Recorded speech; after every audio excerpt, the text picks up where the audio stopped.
friends, it is Wednesday, October 25th, and this will be my final installment of the Meat Chickens Adventure 2017.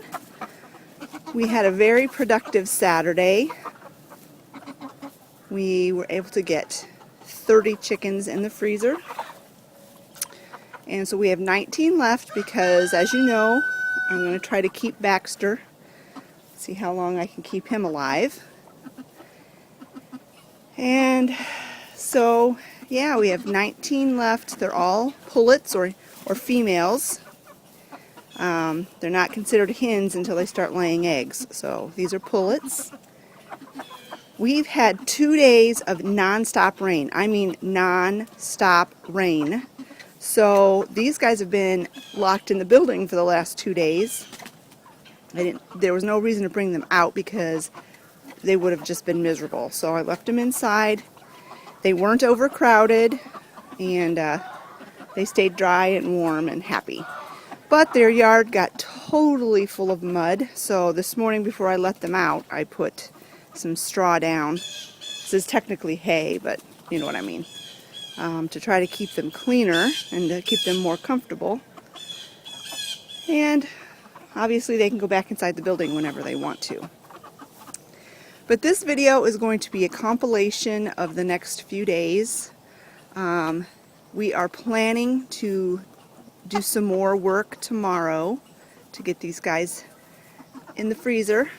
And I'm hoping to get it completely done. Scott's not so sure we'll be able to do it because we won't be able to get started till he gets home from work. But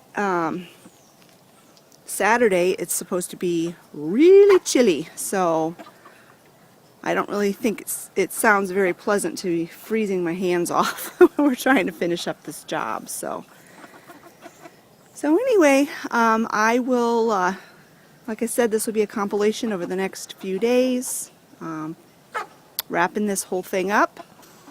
And at the end I will share with you the stats, how many pounds we got all together, and how much we paid per pound.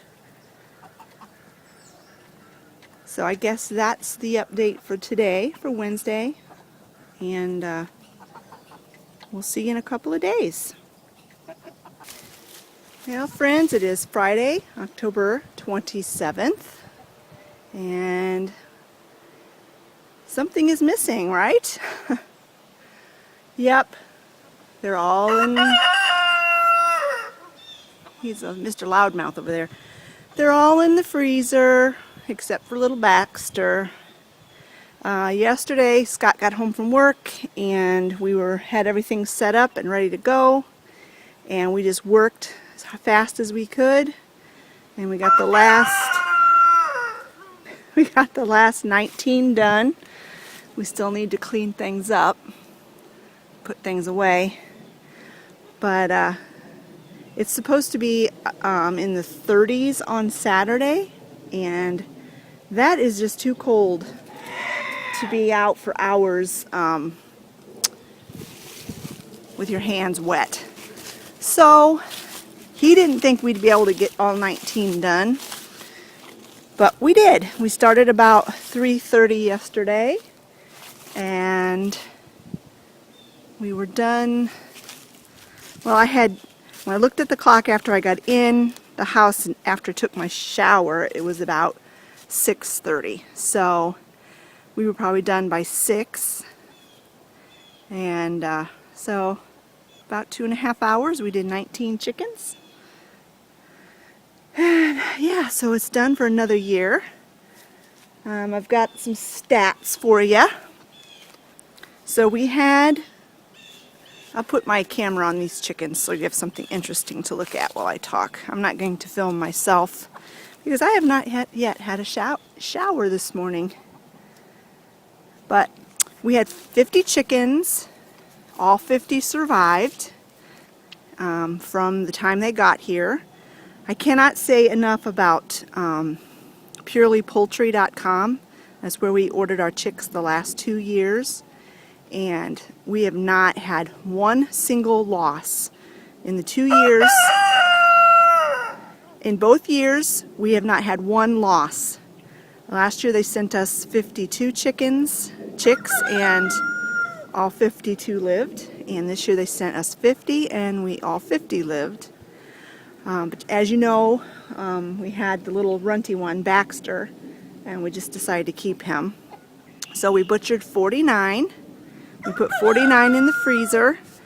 Total pounds of dressed weight, which means after they've been plucked and cleaned and ready for the freezer, total pounds is 347 pounds. 347 pounds of meat.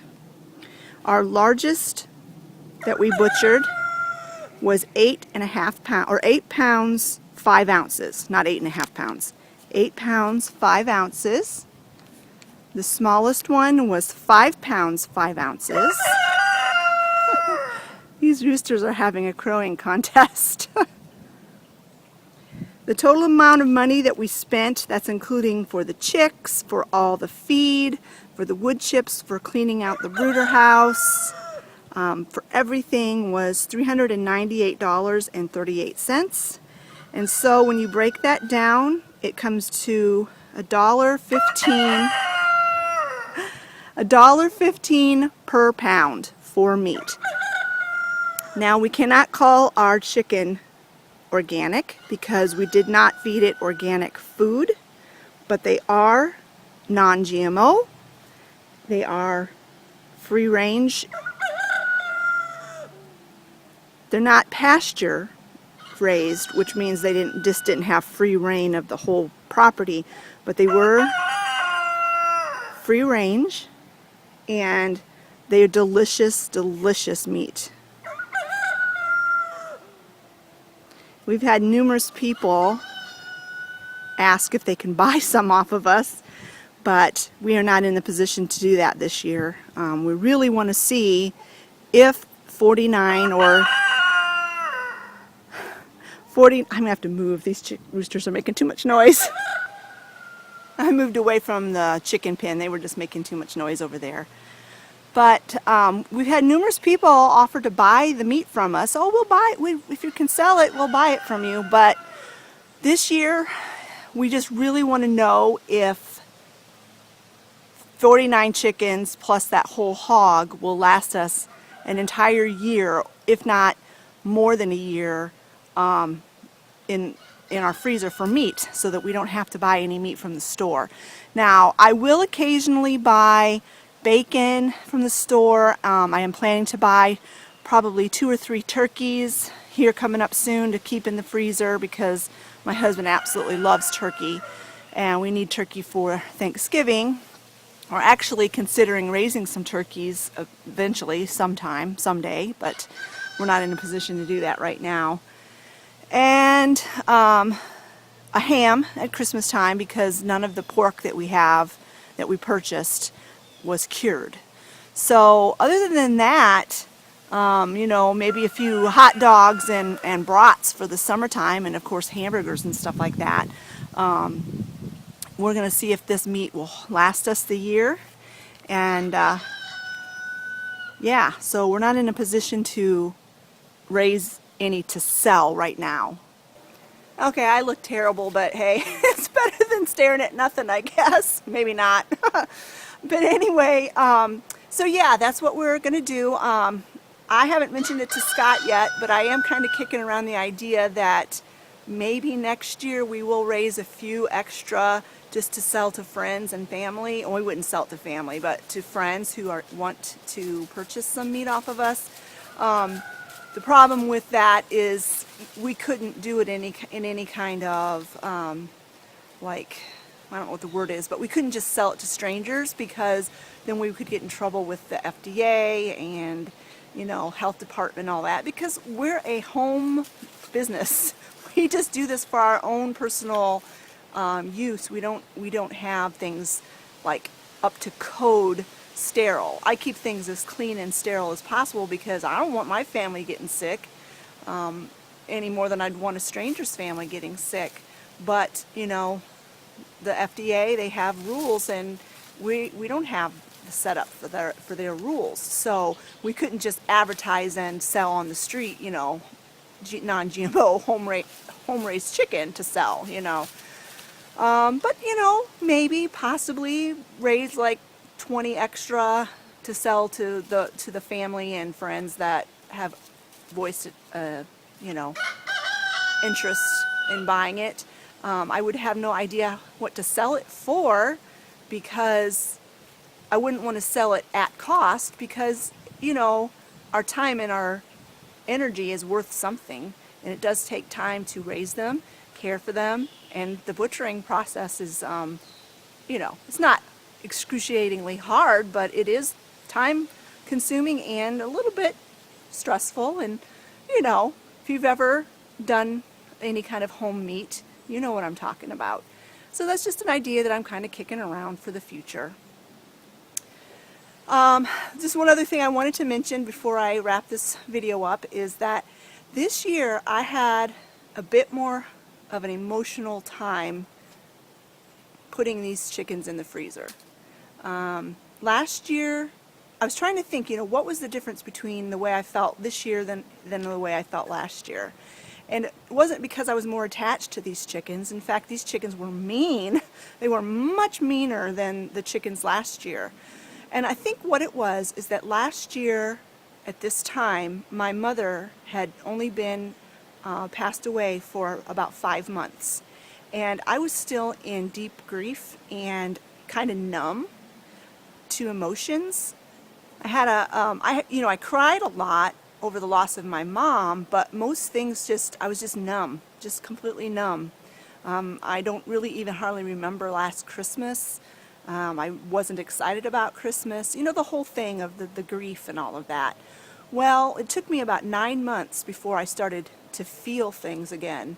And so this year I'm more back to my like normal state emotion-wise. And so yeah, I think that's probably the difference. I just had a harder time. I actually, last Friday, after we were all done, I actually cried. It's like, and the whole time, whenever we were working on them, I was just thinking in my mind, you know, I'm so sorry, I'm so sorry, I'm so sorry. But, you know, I'm not a vegetarian, so the meat has to come from somewhere. And if you buy your meat from the store, the chickens there or the meat that you get there are much less humanely raised and slaughtered the way ours were. So I just had to keep telling myself that.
Alright friends, thanks so much for watching. Thanks so much for following this series.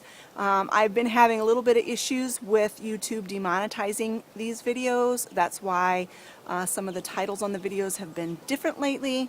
It's not helped. They haven't remonetized them, so I really don't know what's going on. But thanks a lot for following this series, following the progression of the chicks and the adventures that we had this fall, late summer, early fall, filling our freezers. We'll talk to you later. Bye-bye.